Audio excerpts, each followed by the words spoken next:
Good morning students. मैं संजीव कुमार, आपका SST teacher. जैसा कि हम लेसन कर रहे थे राजनीतिक शास्त्र का सत्ता की साझेदारी, उस कड़ी में आज हम करेंगे इसी लेसन के अति लघु उत्तरीय प्रश्न। प्रश्न ये सभी आपने लिखने हैं और इनके आंसर भी लिखने हैं, जो मैं आपको अभी बताऊंगा।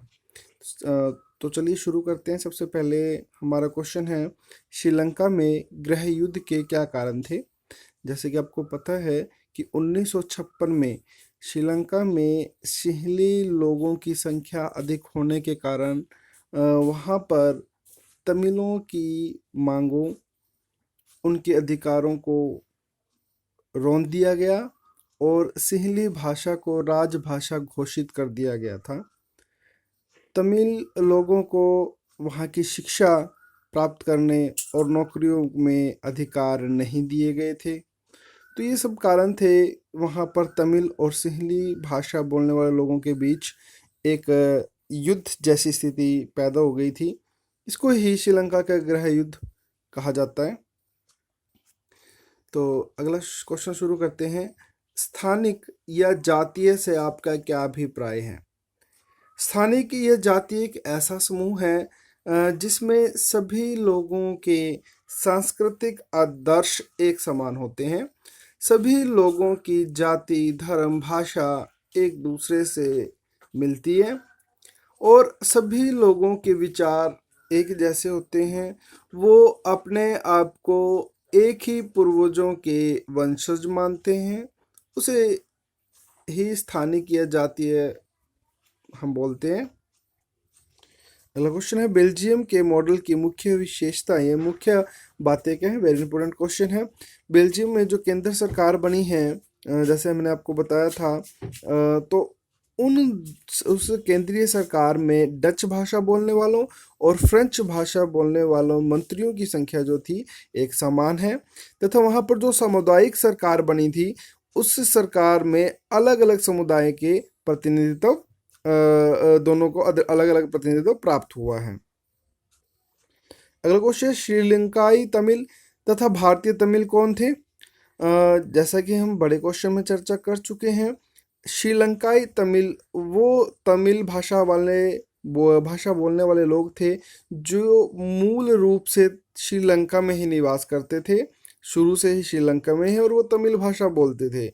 और भारतीय तमिल कौन थे, जिनको औपनिवेशिक शासन में, जब अंग्रेजों का शासन भारत में था, उस समय भारत के तमिलनाडु या आदि अन्य राज्यों से अंग्रेजों द्वारा श्रीलंका में बागानों में काम करने के लिए लाया गया था और बाद में उनके वंशज वहीं के होके रह गए थे। उनको ही भारतीय मूल के तमिल बोलते हैं।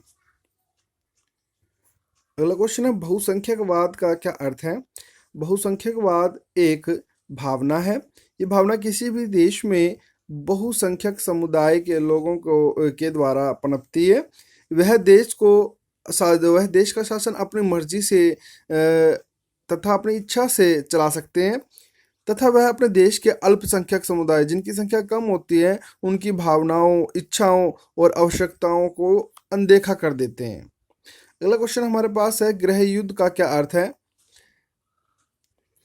गृह युद्ध का मतलब होता है जब किसी देश में अलग अलग भाषा बोलने वाले या अलग अलग जाति के लोगों के बीच आपस में ही हिंसात्मक संघर्ष हो जाते हैं, उसको ही हम गृह युद्ध बोलते हैं। और ये क्यों होते हैं कि जब अल्पसंख्यक, जिसमें लोगों की संख्या, जिस जाति के या धर्म के या भाषा के बोलने वाले लोगों की संख्या कम होती है, तो बहुसंख्यक समुदाय उन अल्पसंख्यक समुदायों की इच्छाओं, उनकी आवश्यकताओं को अनदेखा कर देता है। तब ये जो अल्पसंख्यक समुदाय हैं, उन बहुसंख्यक लोगों का विरोध करते हैं, हिंसात्मक तरीके से अपनी मांगों को उठाते हैं, संघर्ष करते हैं और ये तीव्रता के कारण एक युद्ध की जैसी स्थिति पैदा हो जाती है। किसी देश के अंदर ही अन्य देश कोई इसमें हस्तक्षेप नहीं करता। इस स्थिति को हम उस देश का गृह युद्ध कहते हैं। सत्ता की साझेदारी का क्या अर्थ है।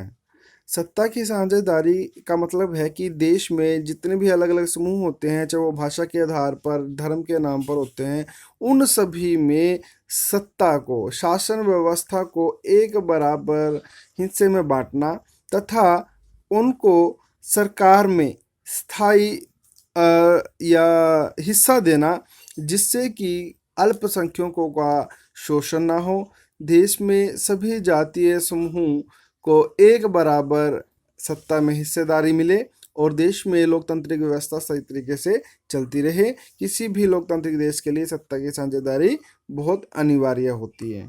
अगला क्वेश्चन चलते हैं, सामुदायिक सरकार से आपका क्या अभिप्राय है? सामुदायिक सरकार का संकल्प जो था वो बेल्जियम में सबसे पहले सामने आया था, जहाँ पर कई भाषाई समूह रहते थे, जैसे डच, फ्रेंच, जर्मन। और सामुदायिक सरकार एक भाषाई ही समुदाय के लोगों द्वारा चुनी गई सरकार है तथा इसके पास कई मुद्दों से संबंधित शक्तियाँ होती हैं, जैसे सांस्कृतिक, भाषाई, शैक्षिक इत्यादि। यह सरकार साधारण लोगों की संस्कृति के लिए बिना किसी समूह को अधिक महत्व दिए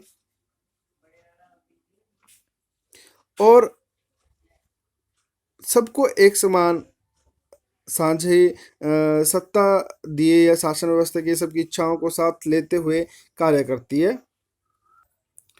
लोकतंत्र क्या अर्थ है? लोकतंत्र एक ऐसी शासन व्यवस्था है जिसमें जनता के लिए या जनता द्वारा बनाई गई शासन व्यवस्था है। सॉरी, लोकतंत्र क्या अर्थ है? लोकतंत्र एक ऐसी शासन व्यवस्था है जिसमें लोगों के द्वारा तथा लोगों के लिए चुनी हुई एक शासन व्यवस्था होती है, एक सरकार होती है जो लोगों के हितों के लिए कार्य करती है और निश्चित समय पर चुनाव के द्वारा अपने प्रतिनिधि को चुना जाता है। किसी भी लोकतांत्रिक देश में यह व्यवस्था सुचारू रूप से चलाने के लिए सत्ता का बंटवारा अनिवार्य होता है। अगले क्वेश्चन देखिए, है सत्ता की साझेदारी का युक्तिपरक कारण क्या है, तो सत्ता की साझेदारी का नैतिक कारण क्या है? इन दोनों को ही हम पढ़ लेते हैं। देखो, सत्ता की साझेदारी अनिवार्य है वो तो हम पहले ही चर्चा कर चुके हैं। युक्तिपरक कारण वह फैसला है जो किसी भी निर्णय अथवा मुद्दे से संबंधित हानि अथवा लाभ का, यहाँ ध्यान देने वाली बात है, हानि और लाभ का सावधानी पूर्वक हिसाब लगाकर किया गया फैसला होता है। इसमें लाभ तथा हानि को पूर्ण सावधानी से देखा जाता है तथा इस कारण नैतिक कारणों से ये बिल्कुल ही अलग होता है। और नैतिक कारणों में क्या देखा जाता है? नैतिक यह किसी घटना में सही और गलत की भावना जब उसमें आ जाती है तो उन्हें नैतिक कारण कहा जाता है। यह धारणा सही तथा गलत पर आधारित होते हैं तथा व्यवहार में नियमों से संबंधित होते हैं। इसमें कुछ नियम होते हैं। यह निर्णय संवैधानिक नहीं बल्कि व्यवहारिक होते हैं। अब अगर आसान भाषा में हम बात करें कि युक्तिपरक कारण सत्ता की साझेदारी का हमें बताता है कि किसी भी सत्ता की साझेदारी करते समय लाभ या हानि को देखा जाता है और नैतिक परक कारण में उस को सही या गलत के तराजू में तोला जाता है। तो सत्ता के अलग अलग अंग कौन से होते हैं? सत्ता के अलग, ये सरकार के, सॉरी, सत्ता में साझेदारी के सरकार के अलग अलग कौन कौन से होते हैं? सरकार के तीन अंग होते हैं।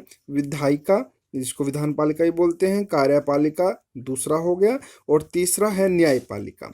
विधान पालिका क्या कार्य करती है? विधान पालिका किसी भी देश से संबंधित कानून बनाती है और कार्यपालिका क्या करती है? जो भी कानून विधान पालिका द्वारा बनाए जाते हैं, कार्यपालिका उन कानूनों को लागू करवाती है तथा न्यायपालिका क्या करती है? जिन कानूनों को विधान पालिका ने बनाया था तथा कार्यपालिका ने पारित करवाया था, यदि उन नियमों को कोई नहीं मानता, कोई उनके विरुद्ध कार्य करता है, तो उन व्यक्तियों को पुलिस जो है वो पकड़ के न्यायालय में पेश करता है और ये न्यायपालिका ही उनको सजा देने का, उनको दंड देने का कार्य करती है। तो इस प्रकार इन तीनों अंगों की अलग अलग शक्तियां हैं। ये एक दूसरे की शक्ति में हस्तक्षेप नहीं करते। अगला क्वेश्चन हो गया हमारा, प्रादेशिक स्वायत्तता का क्या अर्थ है? प्रादेशिक स्वायत्तता का अर्थ है कि किसी विशेष प्रादेशिक समूह में प्रादेशिक में किसी भी विशेष राज्य के समूह के द्वारा, चाहे वो जाति से संबंधित चाहे वो भाषा से संबंधित समूहों के द्वारा अपने क्षेत्र के लिए स्वतंत्रता की मांग करना है तथा वह देश की सरकार में अधिक अधिकारों तथा सत्ता की मांग भी सरकार से कर सकते हैं। अगला क्वेश्चन हमारा है कि भारतीय पंचायती राज व्यवस्था की सहायता से क्या करती है। यह 3 स्तर कौन से हैं? माफ कीजिएगा, भारतीय पंचायती राज व्यवस्था 3 स्तरीय व्यवस्था की सहायता से क्या कार्य करती है? यह 3 स्तर कौन कौन से होते हैं? देखिए, भारतीय पंचायती राज्य व्यवस्था निम्नलिखित 3 स्तरों की सहायता से कार्य करती है। जो वो 3 स्तर हैं, वो सबसे पहला तो इसमें है ग्राम पंचायत, ये ग्राम स्तर पर होती है। दूसरा ब्लॉक समिति या पंचायत समिति, यह ब्लॉक स्तर पर होती है जिसमें काफ़ी सारे गांव सम्मिलित होते हैं। और जिला परिषद, ये जिले के स्तर पर कार्य करती है जिसमें बहुत सारे ब्लॉक सम्मिलित होते हैं। अगला क्वेश्चन आपका है कि नियंत्रण और संतुलन की व्यवस्था से आपका क्या अभिप्राय है? देखिए, नियंत्रण और संतुलन की व्यवस्था, नियंत्रण और संतुलन का तहत सत्ता ये सरकार में नियंत्रण रखना ताकि सरकार अपनी मनमानी न कर सके। इसके लिए क्या होता है, सरकार के हर एक अंग दूसरे अंग की कार्य प्रणाली पर चेक रखता है और यह देखता है कि सरकार के अन्य अंगों के पास कोई ज़्यादा शक्ति तो नहीं है या बेहिसाब शक्ति तो नहीं है। तो परिणाम ये होता है कि एक दूसरे की शक्तियाँ सामने आती हैं और कोई भी अंग दूसरे अंग के कार्यों में हस्तक्षेप नहीं करता। सभी को सत्ता में समान रूप से अधिकार और शक्तियाँ मिली हुई हैं। तो इस प्रकार किसी देश की लोकतांत्रिक व्यवस्था में नियंत्रण और संतुलन बना रहता है सत्ता में, और उस देश की व्यवस्था जो है राजनीतिक व्यवस्था सही सुचारू रूप से चलती रहती है। भारत में स्थानीय स्वशासन की कोई 2 उपलब्धियां लिखिए। स्थानीय स्वशासन इसमें रहता है पंचायत समिति, जिला समिति। तो इनकी 2 उपलब्धियां, इनकी 2 विशेषताएं बतानी है। देखिए, स्थानीय व्यवस्था में 2 उपलब्धियां कौन सी है? स्थानीय व्यवस्था आ जाने से देखो, एक तो महिलाओं के जीवन में काफ़ी बदलाव हुआ है। महिलाओं को राजनीतिक व्यवस्था में भी भाग लेने का मौका मिला है। उनको सत्ता में 1/3 स्थान जो है आरक्षित मिला है। तथा दूसरी ओर स्थानीय स्वशासन का सामने आने से नगरों तथा गाँवों में हर तरह का जो है विकास वो हो पाया है। 5 साल के बाद, हर निश्चित समय के बाद चुनाव होते हैं, उनको विकास के लिए धनराशि दी जाती है, उनके जो स्थानीय तौर पर फैसले हैं वो किए जाते हैं। ये कहा जाए कि स्थानीय स्वशासन के सामने आने पर उनको कई प्रकार के अधिकार दिए गए हैं। पंचायत समितियों को कई प्रकार के अधिकार दिए गए हैं। अगला क्वेश्चन है, ग्राम पंचायत के 2 कार्य लिखिए। सिंपल क्वेश्चन है। ग्राम पंचायत क्या करती है? जो गांव की सड़कें होती हैं उनका निर्माण करवाती है तथा उनकी मरम्मत करवाती है। ग्राम पंचायत गांव के बच्चों के लिए शिक्षा के लिए स्कूलों का प्रबंध करवाती है। गरीबों के लिए जो है नौकरियां जैसे मनरेगा वगैरह, तो ये कार्य उपलब्ध कराती हैं। गांव के विकास के लिए लोगों को, जो गरीब लोग होते हैं उनकी सहायता के लिए सरकार से धनराशि लेने के लिए मदद करती है, मकान बनाने के लिए मदद करती है। और भी अन्य कई प्रकार की जो ग्राम पंचायत है, ग्राम स्तर पर गांव के झगड़ों को सुलझाती है, लोगों के झगड़ों को सुलझाती है, कई कार्य करती है। अगला क्वेश्चन हमारा है, बेल्जियम की जातीय बनावट कैसी है? ये क्वेश्चन हम बड़े क्वेश्चन में कर चुके हैं। बेल्जियम में फ्लेमिश जो बोलने वाले लोग हैं फ्लेमिश इलाके में, तो 57% जो है माफ कीजिएगा, बेल्जियम में 59% लगभग जो जनसंख्या है वो डच भाषा बोलने वाले लोगों की है जो फ्लेमिश इलाके में रहते हैं। तथा 40% जो जनसंख्या है वो फ्रेंच बोलती हैं तथा वो वेलोनिया क्षेत्र में रहते हैं, और बाकी 1% जो लोग हैं वो जर्मन भाषा बोलते हैं। इस प्रकार हम कह सकते हैं कि बेल्जियम की जातीय बनावट जो है बहुत पेचीदा है। अगले है, श्रीलंका राष्ट्र कब बना था? भारत में भी आपको पता है अंग्रेजों का शासन था, और श्रीलंका में भी औपनिवेशिक शासन था, अंग्रेजों का शासन था। तो अंग्रेजों के शासन से श्रीलंका ने कब मुक्ति पाई थी, कब एक वो राष्ट्र बना था? वो 1948 में एक राष्ट्र बना। अगला और लास्ट क्वेश्चन हमारा है, 1970 और 1993 के बीच बेल्जियम के संविधान में कितने संशोधन किए गए थे? बड़े क्वेश्चन में हम इसमें चर्चा कर चुके थे कि इसमें 1970 और 1993 के बीच बेल्जियम के संविधान में 4 बार संशोधन हुए थे, ताकि बेल्जियम में प्रत्येक भाषा बोलने वाले लोगों को समान रूप से साझेदारी, अधिकार और उनकी इच्छाएं जो है उनकी पूर्ति हो सके। ठीक है, किसी भी अल्पसंख्यक समुदाय में वो अपने आप को अलगाव महसूस ना करें, इसलिए 4 बार संशोधन उनकी बेल्जियम के संविधान में किए गए थे। तो बच्चों, ये सभी क्वेश्चन 20 क्वेश्चन हैं, ये आपने क्वेश्चन और आंसर कॉपी में लिखने हैं और याद भी करने हैं। आज के लिए बस इतना ही था। Thank you.